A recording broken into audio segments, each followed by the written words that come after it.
Fitness lover तुम्ही कोणतं protein घेतलं पाहिजे, गेनर घेतलं पाहिजे, सप्लिमेंट घेतलं पाहिजे ना, याच्या अगोदर तुमचं बॉडी टाईप काय आहे हे समजून घेणं भरपूर गरजेचं असतं. आता बॉडी टाईप मध्ये 3 प्रकार मोस्टली येतात. एक येतो एंडोमॉर्फ, एक्टोमॉर्फ आणि मेझोमॉर्फ. थोडक्यात बघायला गेलं तर एक्टोमॉर्फ जे असतात ते भरपूर लुकडे असतात आणि भरपूर जेवणाचा इंटेक वगैरे जरी केला तरी त्यांच्या बॉडीमध्ये चांगल्या प्रमाणात ग्लुकोज तयार होत नाही, त्याच्यामुळे त्यांचा मसल मास गेन होत नाही.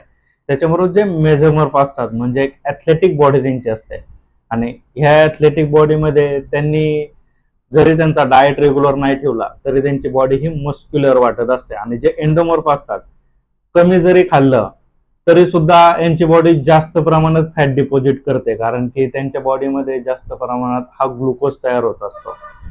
ह्या सगळ्या गोष्टी बेझल मेटाबॉलिक रेट वरती ठरत असतात. त्याच्याप्रमाणे जर जे लुकडे मुलं आहेत म्हणजे एक्टोमॉर्फ टाईप, यांनी मोस्टली गेनर किंवा हाय कार्ब इंटेक करून डाएट मध्ये कार्ब जास्त प्रमाणात इंटेक करून ह्या गोष्टी त्यांना व्यवस्थित करता येतात. एंडोमॉर्फ वाल्यांना कार्ब डाएट मध्ये कमी करून फॅट आणि प्रोटीनच्या रेशोचा डाएट करून त्यांची फॅटही चांगल्या प्रमाणात लॉस करता येते. तर ह्या गोष्टीवरती लक्ष दिलं पाहिजे. त्याच्याबरोबरच कुणाचं पर्पज काय आहे त्याच्यावरती क्रिएटिन कुणी यूज केलं पाहिजे, BCAA कुणी यूज केलं पाहिजे ना, त्या प्रमाणात जे काही तुमच्या शंका असतील ना, एकदा AM न्यूट्रिशन अँड सप्लिमेंट येथे येऊन व्हिजिट करा.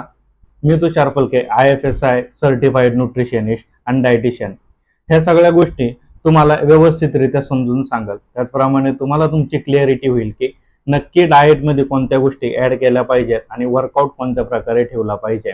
धन्यवाद.